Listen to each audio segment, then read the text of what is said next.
This is Kugan Cassius for IFLTV. We're at the Parker-Wardley first press conference here in London. Delighted to be joined by Irish legend Carl Frampton. All right, mate? I'm alright, Kugan. How are you?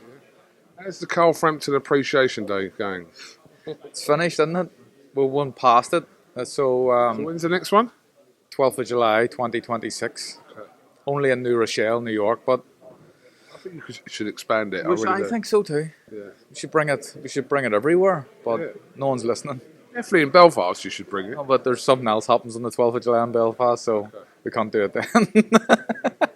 Okay, all right, I'll leave you with that. Very interesting fight coming up, October the 25th. Did Parker really have to take this fight? No, he didn't. I feel sorry for Joe in a sense that, I've been listening to some of the stuff he's been saying. He says he just wants to fight. He wants to have a fight, and he's a boxer, and that's how he earns his wages, and I get that too, but he's in a position where he should be fighting Alexander Usyk next, but I suppose I understand why that's not happening as well. Maybe there's more marketable fights for Usyk.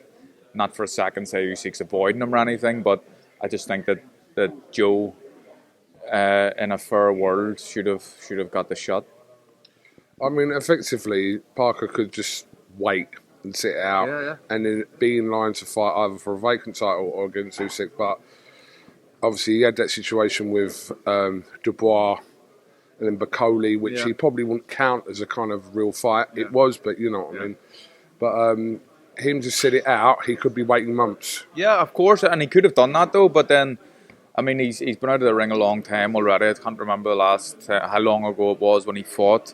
He wants to be active, and I think when eventually your time comes to fight someone like Usyk, if that ever does happen, then you want to be in good shape for it, and not have been out of the ring for over a year before a fight like that does happen. So I feel sorry, but I think that he's doing the right thing. I don't know what's going on with the titles. Is there time even by the time this fight comes around that maybe Usyk's vacated one and this is for a full world title, which would be something that probably, not that he deserved to fight for vacant titles, Joe, but a wee bit of cream on top, really, of everything. And it's a good fight, though, this. Two, decent punchers. Wardley's a big puncher, and it's got him out of trouble a lot of times. But Joe is looking phenomenal under Andy Lee at the minute, and I think it's a good fight. Alexander Usyk's dancing video is reportedly under investigation. What? In reference to his injury. Yeah, correct. What is the injury? It's a back injury. Oh, you can't dance like that with a back injury. But I'm not saying that, I'm not suggesting anything. I'm saying he's being apparently looked at for the validity of it. So, yeah. It's all about, the big lad, he deserves a bit of time off as well to just kind of gather his thoughts. Does he deserve because of what he's done and because of his status? Yeah, the status and everything else, and he's literally fought everyone. Well, apart from Joe Parker, hasn't he? But he's a generational great. He's a top boy in the division by far, and obviously they'll be looking at the most lucrative deal, I think, at this stage, and whether that's maybe a Fury fight or even an AJ fight or someone like that, who aren't as deserving as Joe Parker is of this fight, but that's just the way of the world and the way boxing goes, isn't it?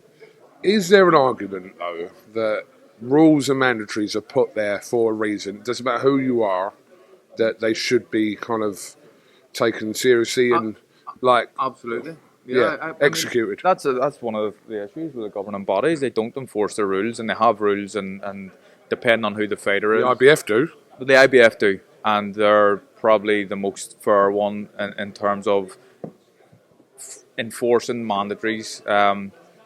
But then when you have undisputed fights, I don't really know how it works. Do they take precedent over all the governing bodies? But the IBF would be the first out of the four main governing bodies, I would say, in terms of what they do that are mandatory. Which belt did you hold again? I was IBF champion, yeah. I was WBA as well. But, yeah, I remembered at the time, even the IBF were very forceful on us when I beat Kiko for the title. Eddie Hearn pulled a smart one and saying Chris Avalos, who no one had heard of because he knew he was a mandatory. And I had to fight Avalos. Had to fight Avalos, give Quigg a bit more time to avoid me and try and get better, but yeah, it didn't work out.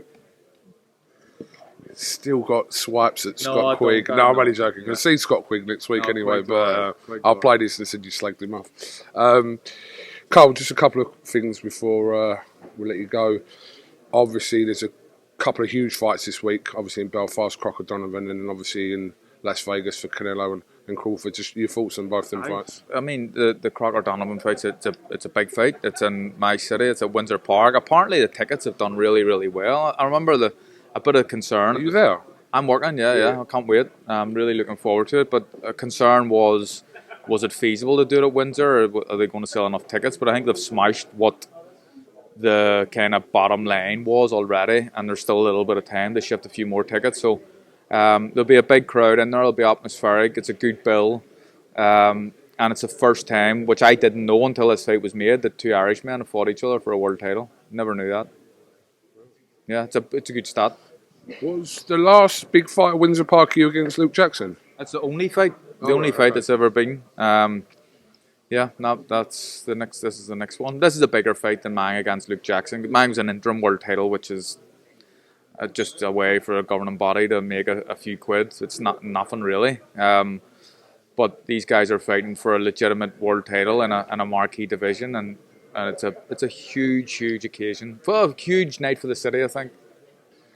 That week in Belfast was obviously well, apart from you fighting, the headlines were taken from Fury, Wilder, Billy Joe, Chicken Gate, all that was going on. Yeah, it was a bit mad. Do you know what? I actually enjoyed the fact that there was so much attention around the fight, and a lot of it was Fury was on the card, and Billy Joe's running about, Wilder's knocking about as well, and it took so much of the limelight off me. You know, it's like media obligations and stuff, and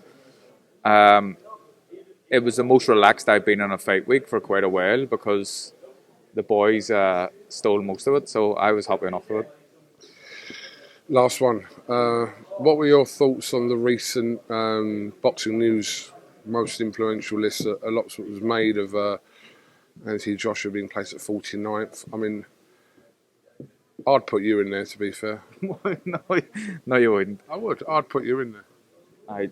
How can I be in the top? You've got influence. I don't have that much influence. You've got, if you wanted to start if AJ's 49, if AJ's 49, fair enough. But I'm saying in general, I don't agree with that part. Yeah. I'm just saying you should be in there. I think you've got influence in your region. In my region, yeah, which is a small region, but and outside as well. But what did you make of him being placed at 49th? Do you know what? I didn't really look into it too much. I read the Boxing News, obviously, and looked at it and just kind of skimmed my eyes over it. But to say that there's 48 more influential people than AJ in the boxing game in the minute is probably a bit unfair. All right. Well, listen, Carl Frampton, thank you very much for your time. We look forward to... I don't know what to expect from the press conference there. Both kind of... Nice. Yeah, I think so. I think if... Probably Fabio's push more so that he may bite. Whether that... I don't think that's going to come from Parker, though. No, I think you need to try and wind it up a bit, because it could be a boring one today. It'll be Dev Sarni's job to do that, to be fair. Dev's all right. He can wind it up, can't he? Carl Frampton, we'll catch you again real soon, and we look forward to a great night in October. Cheers, boys. Thank you.